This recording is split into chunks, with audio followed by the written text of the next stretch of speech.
parimi prezumimit pafajësisë i garantuar nga një 30 i Kushtetutës, pasi ai, pra kërkuesi, është konsideruar fajtor pa një vendim në formës prerë dhe masa e sigurimit personale është përdorur si bazë faktike për ta shkarkuar atë nga detyra, ndonse paraburgimi nuk mund të prodhojë ipso facto ndërprerje të mandatit.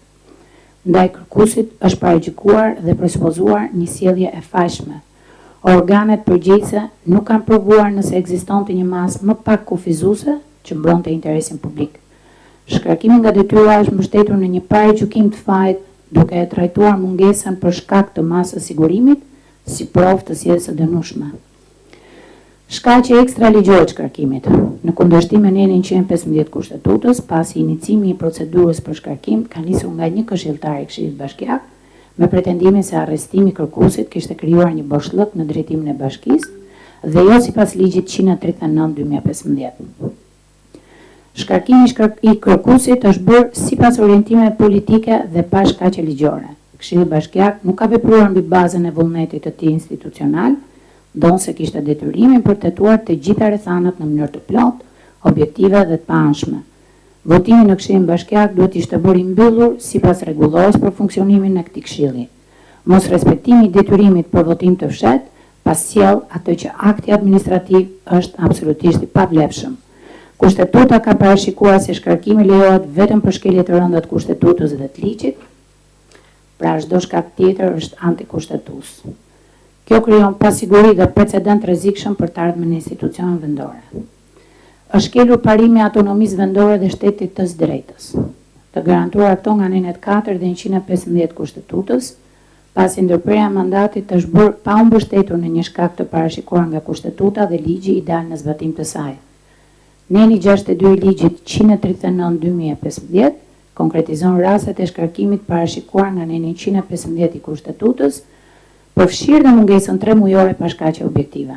Në rastin konkret, mungesa rrjedh nga një pamundësi objektive, pra nuk bën pjesë në nenin 62 shkronja C, dhe Këshilli i Ministrave ka krijuar një kriter të ri, që nuk gjendet në asnjë dispozitë juridike. Në këtë mënyrë, është bërë interpretimi i zgjeruar i dispozitës ligjore, duke përfshirë dhe mungesën në detyrë për shkaqe objektive. Kjo bën iluzore garancitë e nenit 115 Kushtetutës, duke cënuar në thelb decentralizimin dhe duke zëvendësuar vullnetin e zgjedhësve me diskrecionin ekzekutiv pas një bazë juridike. Kërkuesit i është cënuar ushtrimi i lirë i mandatit deri në përfundim të tij.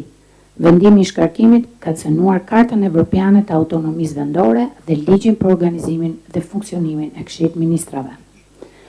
Është cënuar parimi i hierarkisë së normave, i garantuar nga neni 116 i Kushtetutës, pasi në vendimin e Këshillit të Ministrave është përmendur vetëm neni 100 i Kushtetutës dhe neni 62 i ligjit 139/2015 si bazë ligjore, duke u anashkaluar neni 115 i Kushtetutës, i cili është i vetmi që autorizon ndërprerjen e parakohshme të mandatit të një organi të zgjedhur vendor. Neni 62 i ligjit 139/2015 ka zëvendësuar kështu Kushtetutën, duke është ndruar në një burim të pavarur kompetencash, pa kaluar filtrin kushtetues. Këshilli i Ministrave ka përdorur mungesën objektive si shkak për shkarkim, ndonse kjo gjë nuk parashikohet nga Kushtetuta. Shkronja C e nenit 62 të ligjit është te kalimi i rezervës kushtetuese dhe duhet deklarohet e papajtueshme me Kushtetutën ose të interpretohet në pajtim me nenin 115 saj. Masa e shkarkimit është e papajtueshme me Kushtetutën, pasi mungesa në detyrë mund të jetë shkak për shkarkim vetëm nëse është e shkaktuar nga rrethana objektive, pra nëse përbën shkelje të rëndë. Akti nuk ka dalë në bazë të nenit 115 Kushtetutës, ndonse Kushtetuta i përcakton shprehimisht rastet kur mund shkarkohet kryetari i bashkisë dhe është burimi vetëm i kompetencës për shkarkim. Neni 62 i ligjit 139/2015 nuk mund të përdoret si bazë e pavarur, sikur krijon vetë një kompetencë shkarkimi, por duhet patjetër të kalojë përmes nenit 115 Kushtetutës. Shmangja e nenit 115 Kushtetutës nga vendimi i shkarkimit është një përpjekje për të justifikuar një kompetencë që nuk ekziston. Kushtetuta ka parashikuar se shkarkimi lejohet vetëm për shkelje të rënda të Kushtetutës dhe të ligjit, pra çdo shkak tjetër është antikushtetues. Kjo krijon pasiguri dhe precedent të rrezikshëm për të ardhmen e institucioneve vendore. Këto ishin për sa i përket vendimit të Këshillit të Ministrave. Kërkuesi gjithashtu ka pretendime që i ka parashtruar në lidhje me dekretin 350/2025 të Presidentit të Republikës. Në lidhje me jurisdiksionin e gjykatës mbi këtë dekret, kërkuesi parashtron. Gjykata ka jurisdiksion për kontrollin e dekretit dhe kërkuesi legjitimohet në kërkimin e tij, pasi dekreti nuk është akt nënligjor dhe as administrativ, por akt kushtetues, të cilin as gjykatat administrative dhe as kolegji zgjedhor nuk mund ta marrin shqyrtim. Ndaj gjykata është i vetmi organ që mund shqyrtojë kushtetutshmërinë e tij. Nëse ankimi i dekretit të Presidentit të Republikës do të shqyrtohej në një gjykatë administrative, parashikimi kushtetues do të ishte iluzor dhe ankimi jo efektiv.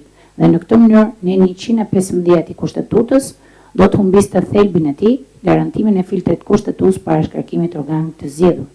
Dekreti i Presidentit të Republikës është një akt i kushtëzuar nga e drejta ankimit brenda 15 ditëve sipas parashikimit kushtetues. Në lidhje me themelin e kërkesës mbi dekretin, kërkuesi parashtron se dekreti cënon rendin normativ dhe sigurinë juridike të garantuar nga aneni 4 i kushtetutës, pasi ju heq palve parashikueshmërinë e pasojave juridike që lidhen me pezullimin ipso iure të shkarkimit. Dobëson shtetin e së drejtës, cënon të drejtën për proces të rregullt ligjor, barazinë e palve dhe efektivitetin e mjetit mbrojtës. Presidenti ka marrë rolin e autoritetit që përcakton kompetencën e gjykatave dhe raportin midis jurisdiksionit kushtetues dhe atij administrativ, duke vlerësuar në mënyrë të njëanshme se ankimi i kërkuesit duhet të bëhet në rrugë administrative, duke cënuar parimin e ndarjes së pushteteve. Në këtë mënyrë, presidenti ka marrë atributet e gjykatës, pasi ai nuk mund vlerësoj nëse organet shtetërore kanë vepruar sipas kompetencës apo në përputhje me procedurën për shkarkimin e të zgjedhurit vendor. Mandati i të zgjedhurit vendor nuk është funksion administrativ i deleguar nga shteti, por përfaqësim i vullnetit popullor dhe gëzon mbrojtje nga ndërhyrjet e pushtetit qendror në nivel kushtetues. Shkallja e datës së zgjedhjeve është një akt juridikisht i pavlefshëm dhe pa pasoja, dhe si i tillë përbën ndërhyrje nga garancitë kushtetuese të një të zgjedhur me votë të lirë. Presidenti nuk legjitimohet për të mbajtur qendrim në lidhje me ankimin e kërkuesit për shkarkimin nga detyra. Në të njëjtën linjë, edhe VKM-ja është akt kushtetues, pasi është nxjerrë në zbatim të drejtë për drejtë të kompetencave të shprehura në kushtetutë. Dekreti i presidentit ka cënuar parimin e demokracisë përfaqësuese. Pasi caktimi i datës së zgjedhjeve, i paraprin vendimin e gjykatës duke krijuar një situatë faktike të kryer dhe ushtron presion mbi këtë të fundit, duke cënuar në këtë mënyrë dhe pavarësinë funksionale të saj. Këto ishin me pak fjalë të thëna në mënyrë jo të shkutuar pretendimet e kërkuesit. Faleminderit. Faleminderit. Mirë, ftoj kërkuesin ose përfaqësuesin